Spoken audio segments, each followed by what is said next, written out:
David Johnson from New Hope Assembly of God in Senatobia, Mississippi. David has been a workhorse on the trip.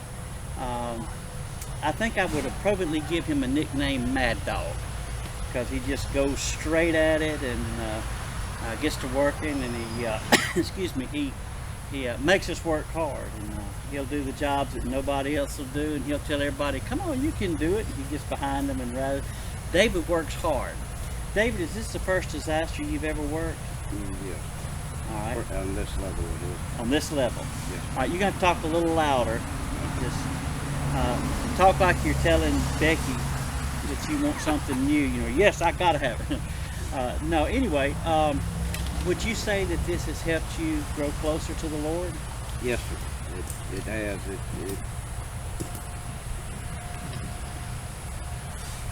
I don't know how to say it. It gives you another level of thought. Makes you realize. Yes, sir. Okay. All right. Would you ever come back again on a disaster? Yes, I would. How about floods? Would you ever come back on a flood? Probably. That'd be the hardest one, wouldn't it? Yeah. Yes, sir. What's the most unique thing about a flooding disaster that you've seen on this trip? Unique. Or experience? I've been to a lot of hurricanes working and stuff like that, and everything's tore up, the houses are gone, and you know that's bad, and you know how bad the people feel. But on a flood, your house is still there, everything you own and you love in that house is still there, and it's got to be so much harder on the owners and to watch everything that they've saved over their whole life just be destroyed, and watch it as it passes by them, you know. Okay. A flooding is a unique situation, and one of the most horrendous things you have to deal with is what? The smell.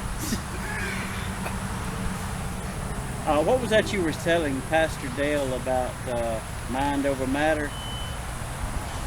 About the smell of the refrigerator? Oh, if you don't think about it, I'll stand there, I'll smell it for a minute, and then I just don't smell it anymore. It's got to be done, so ain't no sense running from it. There you go. David, if you were talking to a group of men at church, and they were to ask you, David, tell us why we need to go on a trip like that, what would you tell them?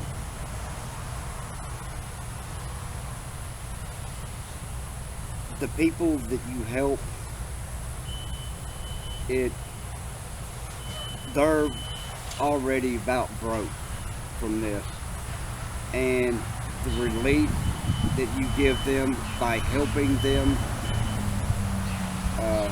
with their houses, you also need to help them spiritually to uplift them, because right now they're about as broke down as they're going to get.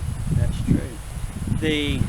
Last week when this team was not here, we worked on 4 churches, and of the 4 churches, only one had flood insurance, and these churches are going to have a hard time recovering from that.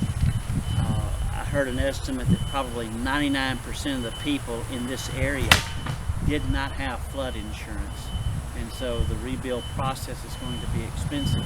Now, if they had to pay somebody to come in and do what we are doing, it would be several $1,000s just to come in and gut out a house and to take all the wet stuff out. We do it for free. We do it to be servants of Christ, to win others to Jesus, to connect people to a local church, and that's the reason why we do it. We're here to serve, and David has been a great servant of the Lord. He's been working hard, and whenever I called him out for his interview, the other 7 guys in there said, why take him out? If he goes out, the work's going to stop. And so he's just a good worker and a workman for the Lord. And David, we thank you for it. Thank you.